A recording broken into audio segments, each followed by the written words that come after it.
Thanks, Jack, for the opportunity. So my name is Junqi. I'm from the Advanced Data Workflow Group of Operating Chip Computing Facility. Our group basically enables large-scale data science at OLCF. So this presentation is actually based on one insight project I'm on with PI in human language about deep learning. We also have CUDA expert and an Nico expert from NVIDIA and the Harvard creator from Uber on the insight team. So the science problem is about atomic imaging of materials.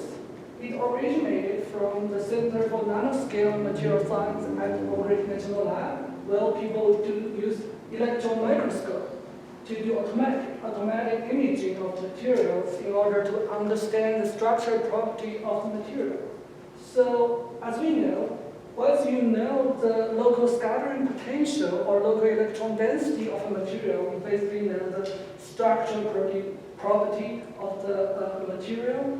But what is missing is how to go from the microscopic imaging from the equipment to the actual local scattering potential or local electron density that governs the material property. This, in fact, is actually a long-standing problem because experimentally we know what you measure is the image intensity. Basically, it's the square modulus of your wave function.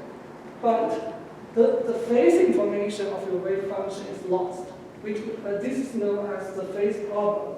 The goal of this project is to, using deep learning, to establish a mapping from your diffraction pattern, what you measure from experimentally, to your actual local electron density that governs your material property.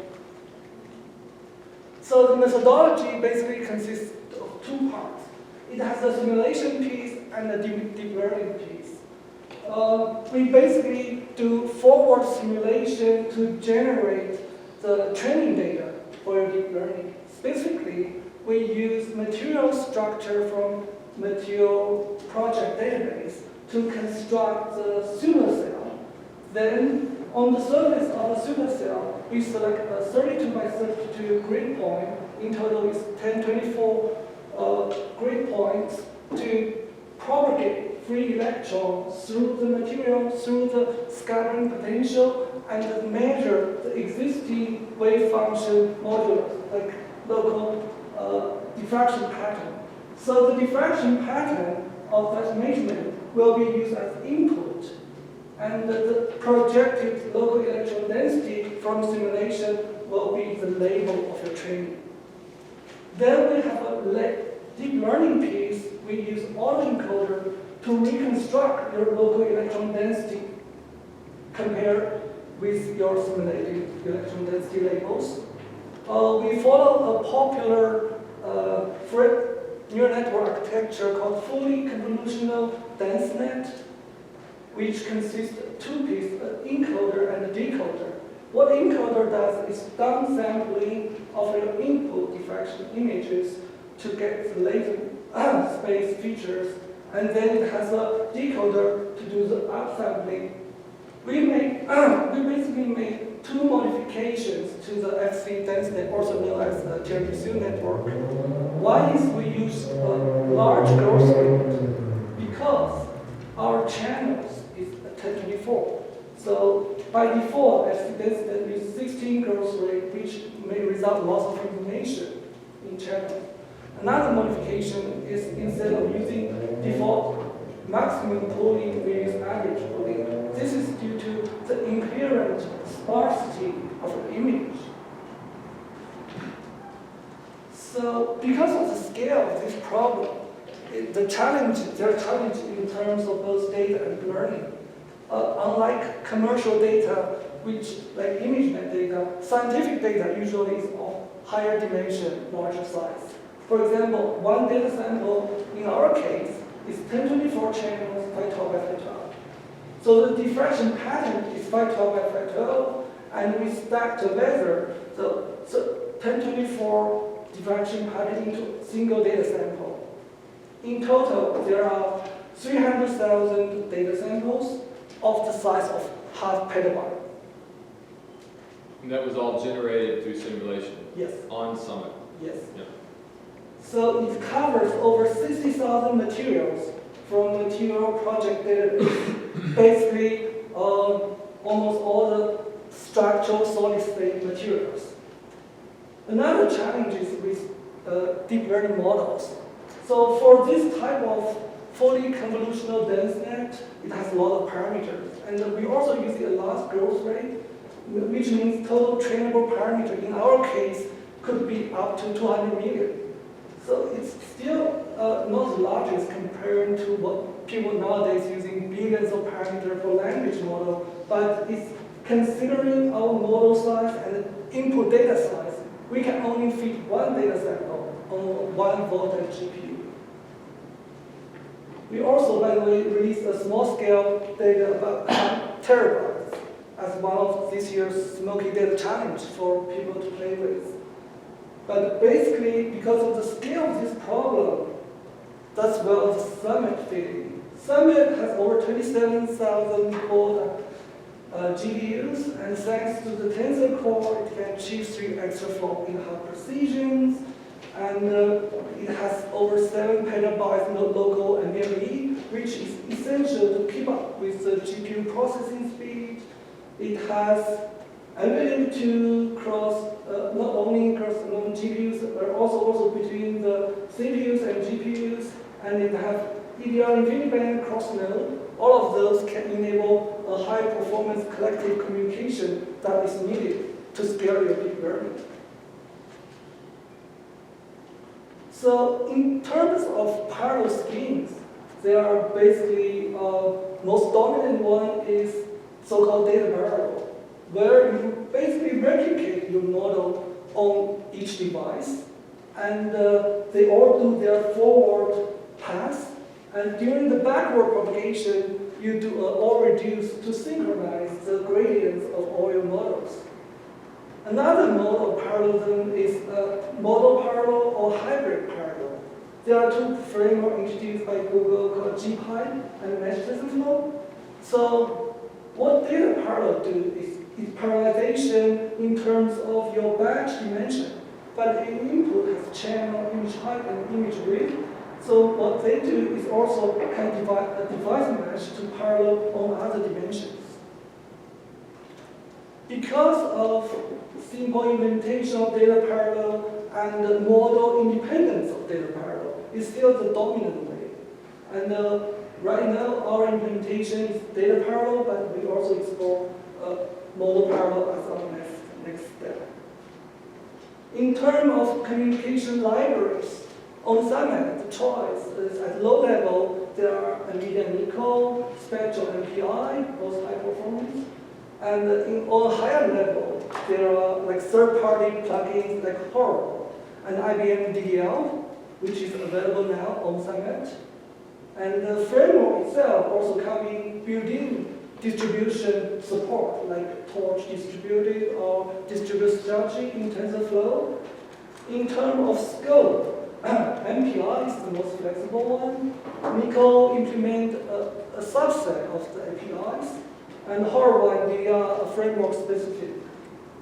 In terms of performance, what we see is that NICO significantly outperforms Spectral MPI based on the deep learning usage.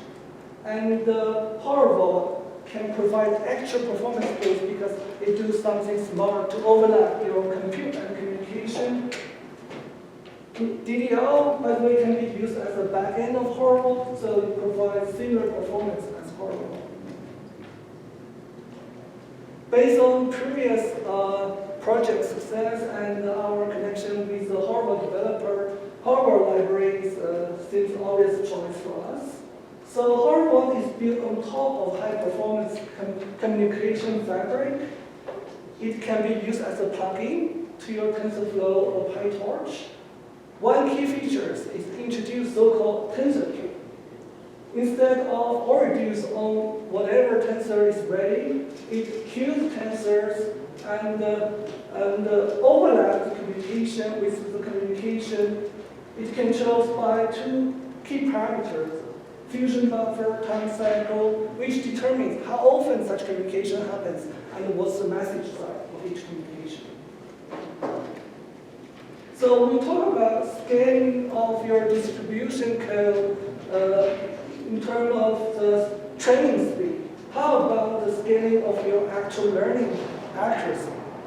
We know that one nice feature of deep learning is when you throw more data at it, supposedly you get better learning accuracy. So in our design, each node processes a fixed number of data samples, which means the data size, effective data size, grows linearly with your number of nodes. So we look at two different node counts, a small node count 256 and a larger node count 1024. We compare the training loss. It seems with more data, the training loss is lower at a larger node count. We also look at reconstruction image at two different node counts. Visually, you can already tell with more data at larger node counts, we have a better reconstruction accuracy. So this is what this motivates us to do larger scale, full scale runs on Summit with more data. Junqi, Yes. why is the accuracy loss predominantly around the periphery of the image? This is because the nature of the image is called a feedback. It's a diffraction pattern. When they do electron microscope at different points, the most information are overlapped on the center. Okay. So on the peripheral region, the noise to information ratio is very interesting. I understand. Yeah, that's a very good point. So to demonstrate a fully converged run at the 1024 Summit nodes, this is a movie capture from the actual training data. On your left is what DNN network prediction. On the right is the ground truth. So we start with a random noise for your network. Then as the training starts, you can see the network obviously learning something. It's getting closer and closer to the ground truth. So at about training step around 6,000, well, that's where we call it converge, sort of. It's visually close to the ground truth. Now let's switch gears. We also have an engineering piece of this work where, because we want to scale up our deep learning to full Summit scale, we need to do performance tuning. On Summit, this diagram shows all the tuning knobs you have on Summit in terms of compute, data I/O, and communication. More detail about this will be presented tomorrow at the Deep Learning Supercomputers workshop at SC19. So we follow basically 3 steps to tune our code. First, we tune our compute on a single node with synthetic data to isolate the effect of I/O and communication. Because most deep learning applications are compute-bound, and we want to extract the maximum performance of your GPUs. And after your compute is tuned, you know how fast the GPU is chewing through your data. Then we tune I/O on a local MME with input pipelining and different input format to try to, the target would be the GPU processing speed. We don't want to keep the GPU idle. So once the compute and I/O is tuned, we can tune your communication libraries at scale. So in terms of compute, for most deep learning applications, we see by using Tensor Core, you can get a 2x to 4x speed up. There are still some, because some algorithms in QDN may not have Tensor Core implementation. So you also need to tune your kernel size, etc., to make sure we can get about 4x speed up by using Tensor Core for your deep learning applications. Another aspect is tuning QDN. QDN is the workhorse of deep learning application. For example, for convolution, there are at least 7 implementations. Depending on your input size, your kernel size, or your stride size, different algorithms can perform differently. So here, this plot is just to show you the kernel performance for CNN and RNN type of workload. The speed up you can get varies from 2x to up to 8x. It depends on, for CNN, mostly your kernel size and number of filters. For RNN, it's batch size and time step. So it's important to know your kernels in the first place. Once you have compute tuned, you know the GPU processing speed. Here, I use ImageNet as the test bed. For ImageNet data size, if you do ImageNet training at full summit scale, GPU can tune through your data at 20 terabytes per second at full summit scale. But the GPFS can only provide a reading speed at 2.5 terabytes per second. That's why you have to use no local NVMe, which is enough to keep up with the GPU processing speed. Another aspect is look at your input format. There are 3 popular formats for deep learning: TF records, RNDB, and HDF5, which mostly used in scientific domains. So we compare different reading speed of these 3 different type of popular data formats. As you can tell, at different threading levels, RNDB is faster than TF record and HDF5. So that's what we go with the RNDB input data format. In terms of communication, if we look at the NICO performance, the all-reduced average latency or NICO and spectral MPI, the NICO at the message size most relevant to deep learning, about 64 megabytes. NICO have a significantly lower latency compared to spectral MPI. And if we look at the actual communication usage, if you compare using framework built-in distribution with NICO and MPI backend, and you switch to a third-party plugin like Horovod, the y-axis in this case is the training speed. The Horovod does provide an extra boost on top of default NICO implementation within your built-in framework, because a smart overlap of communication and compute. So another important thing to scale up is we introduce a further improvement on top of Horovod. The first thing we notice when we scale up our deep learning application using Horovod is that if we look at the time trace, because there's a tensor queue in Horovod, first, before each communication, there's a negotiation phase.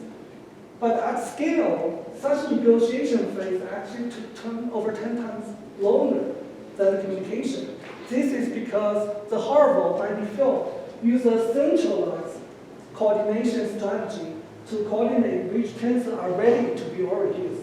Such centralized scheme obviously won't scale. So we introduce a so-called big or reduce, where we mark which tensor is ready to be reduced within a cache using a big vector. So the entire coordination of which tensors are ready to be reduced can be done with a single collective reduce call. By doing that, if you look at Horovod timeline trace, the negotiation phase now is significantly shorter, and most of the time is spending on the actual communication reduce. The improvement of big or reduce can be shown by this plot. This is default Horovod with a hybrid MPI NICO scheme, which is used in the last year's Golden Medal Prize run, and the Horovod scheme with the pure NICO backend, and with big or reduce, we already have a significant improvement, but it's still not perfect linearly. That's where we come up with the second improvement called grouping. Because by default, what tensor group has been reduced is controlled by your tensor queue, depending on your buffer size or cycle time. So it's sort of random. But if you map your neural network topology to your message group, let's say at each time I want just all reduced by layers of your network, then you can have a better overlap of compute and communication. That's what we call grouping. If you do that, you can get a near perfect scaling up to 1,007 times. So overall, these two improvements provide about 8 times speed up in scaling efficiency.